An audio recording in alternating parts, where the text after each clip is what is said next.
तोबा तोबा तोबा तोबा, मुझे लगा कि यार 2012-13 से कॉन्टिन्यूस जीतते चले आ रहे हैं, पता नहीं कितनी सीरीज हो गई, 18-20, अपने घर में हार ही नहीं रहे।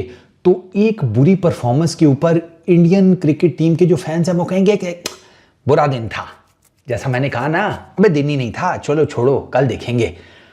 मगर मैं गलत था भाई साहब। लोग रोहित शर्मा के पीछे पड़े हुए हैं, कैसा कप्तान है, 2 कैचेस ड्रॉप कर दिए। अब मेरी जिनसे बात होती है ना, मैं उनको कहता हूँ अबे तो क्या हो गया, ये है वो है, लटरम पटरम। अब कुछ को तो मैंने रजामंद कर लिया है अपने फैंस और दोस्तों यारों में, इंडियन क्रिकेट के जो हैं दीवार के पार वाले। हाँ, कुछ जो है ना वो बस खामोशी से, मुझे ऐसा लगता है कि वो बस मुझे देख ही रहे थे और अंदर पता नहीं उनके क्या चल रहा होगा, लेकिन बोले कुछ नहीं। रोहित शर्मा से हुए हैं 2 कैच ड्रॉप। रोहित शर्मा ने 1 कैच ड्रॉप किया है कॉनवे का, दूसरा कैच ड्रॉप किया था यंग का। दोनों हुए जडेजा की गेंद के ऊपर, 2 गेंदों के ऊपर। एक तो हाफ चांस था, कॉनवे वाला तो बहुत मुश्किल था, ठीक है ना, हाफ चांस था। मतलब ग्राउंड से कोई इतना ऊपर होगा गेंद, या इतना हो जाएगा तो वो रोहित का हाथ प्रॉपर नीचे जाता, वो उसको उठाने में कामयाब हो जाता है, वो भी अपनी उल्टी साइड के ऊपर डाइव करते हुए। मतलब नेचुरल हैंड रोहित का राइट है ना, तो वो मतलब जिस नेचुरल हैंड जो उसका नहीं है उसके हिसाब से उसको उठाते हुए, तो वो बहुत मुश्किल होता है, बहुत मुश्किल। खुद सोचो ना, अब आप सोचो कि आप क्रिकेटर जो देखते हैं खेलते हैं, मतलब यार आपने उल्टे साइड पर जाना है, हाथ भी आपका वो नेचुरल नहीं है, कैच भी उसकी ट्रेजेक्टरी नीचे की तरफ है, आपने नीचे से प्लग करना है उसको, ठीक है ना। जैसे जैसे जैसे वो आप पानी में से नहीं कोई चीज़ ऊपर से उठाते, तो उस तरह, तो वो बहुत मुश्किल था। कॉनवे का तो था, यंग वाला रिलेटिवली इजी था, वो रोहित के राइड पे था, नेचुरल हैंड था, और हमें कॉनवे पे तो रोहित के दोनों हाथ लगे थे अगर मैं गलत नहीं हूँ, तो वो भी मिस हो गया। अच्छा, ये 2 कैचेस तो मिस हुए ही हुए, 2-3 स्टंपिंग चांस मिस हो गए, रन आउट चांसेस मिस किए हैं टीम इंडिया ने। तो फैंस जो है ना वो तपे हुए हैं, कहते हैं यार ये क्या था भाई, आज ना बैटिंग की, ना जिसे कहते हैं बॉलिंग अच्छी की, ना फील्डिंग की। ये मतलब मैं आपको बता रहा हूँ, मेहता साहब तो ठीक ठाक गालम गलूज कर रहे थे ना।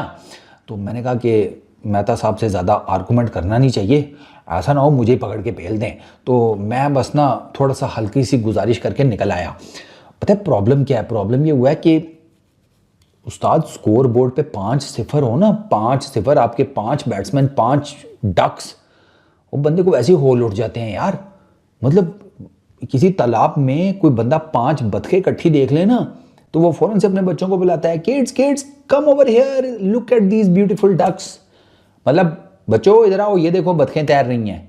एक आधी बतख के ऊपर तो ऐसा बाप भी ज़्यादा सीरियस नहीं लेता कि बच्चों को क्या ही एक बतख दिखानी। तो वो जो 5 डक्स स्कोर बोर्ड पर लगी हुई थी, वो वैसे ही तप 46 के ऊपर आप आउट हो गए, डबल तप, ट्रिपल तप बल्कि, क्योंकि ये इंडिया के अंदर लोएस्ट टोटल है टेस्ट क्रिकेट में, हिस्ट्री ऑफ टेस्ट क्रिकेट में इंडिया की, और ओवरऑल तीसरा लोएस्ट है। तो वो गुस्सा तो था, ऊपर से ये जो फील्डिंग में ब्लंडर्स हुए ना, इसने ना काम जो है वो चूल्हे पे कर दिया इस टाइम भाई साहब। फील्डिंग के ब्लंडर, असल में मैं इसलिए कह रहा हूँ, मैं पता है मेरे पास लॉजिक है कि यार दिन क्यों नहीं था, ठीक है। वो मेरी लॉजिक ये है कि यार चलो मुझे बैटिंग फेलियर समझ में आता है। ओवरकास्ट कंडीशन, 1 हफ्ते से इस पिच के ऊपर कवर्स पड़े हुए हैं, 1 हफ्ते से बारिश हुई, मॉइस्चर, ह्यूमिडिटी, ओवरकास्ट कंडीशंस, ठीक है, समझ रहे हो। तो रोहित का टॉस जीतकर पहले बैटिंग करने का फैसला, अब तो उसको भी कंसिडर किया जा रहा है कि वो गलत फैसला था, looking at all the things that have happened. अच्छा, उसके बाद फिर वो एक 6 फुट 4 इंच का फास्ट बॉलर, दूसरा भी 6 फुट प्लस का, वो अब जो लंबा फास्ट बॉलर होता है वो एक तो लंबा, ठीक है, फिर ऊपर से उसका हाथ भी इधर से आएगा यहाँ कहीं से, तो वो जब डेक के ऊपर बॉल मारेगा तो बॉल जो है वो उसको अच्छी खासी किस्म की एक नॉर्मल कद का, ठीक है, फास्ट बॉलर की निस्बत ज़्यादा मूवमेंट जनरेट करके देगा in the air and all that. हमने ये जिसे कहते हैं इसमें देखा है, आप क्या उसको कहेंगे इंटरनेशनल क्रिकेट में, कि वो लंबे कद का जो फास्ट बॉलर है ना, वो जब ओवरकास्ट कंडीशन में बॉलिंग कर रहा होता है तो वो बड़ा लीथल हुआ होता है, ये हमने देखा है। इवन कि वो रिवर्स श्वर्स भी अगर उसको मिल रही हो तो वो उसके लिए बड़ा, जिसे कहते हैं वो डेडली हुआ पड़ा होता है। एक रीज़न ये भी बताई जा रही है जैसे बुमराह और सिराज की उस वजह से उनको उस लेवल पर विकेट्स नहीं मिली हैं, वो डेडली नहीं नज़र आए कि वो उस लेवल की हाइट के नहीं हैं। प्लस बाय दैट टाइम जब वो बॉलिंग शॉलिंग उन्होंने स्टार्ट किया है तो मॉइस्चर, डैम्पनेस और वो सारा कुछ वो भी थोड़ा सा जिसे कहते हैं कम हो गया होगा, और वो ऑफ द विकेट मूवमेंट भी जिसे कहते हैं आपको नहीं उस तरीके से मिल रही थी। प्लस इंडिया रिलाय अपने 3 स्पिनर्स के ऊपर कर रहा था, अश्विन, जडेजा, कुलदीप। उनको टेक्निकली न्यूजीलैंड के बैटर्स ने बेहतर खेला है। कॉनवे ने तो इन पर्टिकुलर वो 91 के ऊपर बोल्ड हो गया और अपनी गलती की वजह से बोल्ड हुआ, वरना उसकी सेंचुरी पक्की थी। तो ये सारे फैक्टर हैं।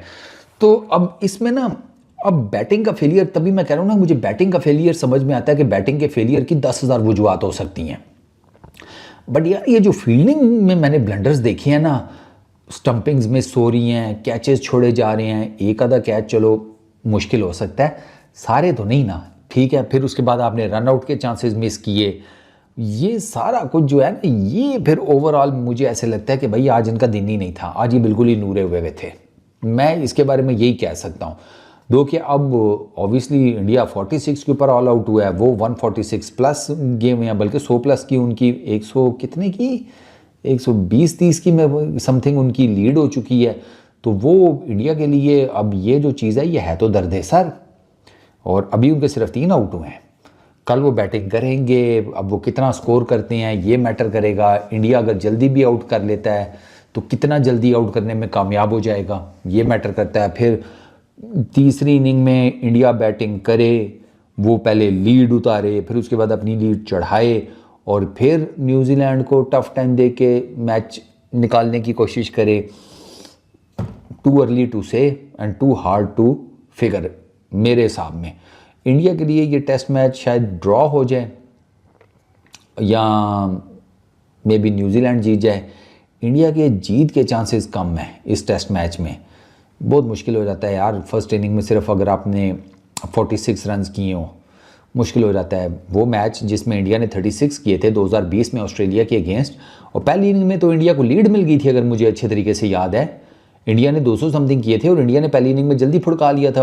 इंडिया ने कोई पता नहीं एक्जैक्टली, अब मुझे याद नहीं कितने रन की लीड ली थी, लेकिन इंडिया ने मुझे ऐसा लगता है कि लीड ले ली थी उस टेस्ट मैच में पहली इनिंग में। और दूसरी इनिंग में खुड़क हो गए। दूसरी इनिंग में मेरा ख्याल है इंडिया की, अगर मैं गलत नहीं हूँ तो 30-40 रन की लीड थी शायद, और दूसरी इनिंग में इंडिया 36 के ऊपर आउट हो गया। वो टारगेट ही कुछ नहीं सेट हुआ। तो जब आप एक इनिंग में इतना लो परफॉर्म कर जाए ना, तो फिर मैच बचाना जो है ना वो मुश्किल हो जाता है। बट खैर लेट्स सी, देखते हैं क्या बनता है। यार रोहित को क्या है, 2 कैच ही छोड़े यार, रिलैक्स करें। चल रोहित भैया को ज़्यादा कुछ कहा ना करें, अच्छा आदमी है, भला आदमी है, दिन किसी का भी ख़राब हो सकता है। ऐसे ही है ना, आप भी तो नहा धोकर घर से निकले, आपका किसी जिसे कहते हैं केले के ऊपर से पैर फिसला, आप किसी कीचड़ शीचड़ आगे पीछे कहीं गिर गए हैं, या किसी मोटरसाइकिल वाले ने चलते चलते आपको जैसे कहते हैं टक्कर मार दी, या आपका रिक्शा उलट गया। अब बुरा दिन तो किसी पे भी आ सकता है, घबराए नहीं, सब ठीक हो जाएगा। Peace out.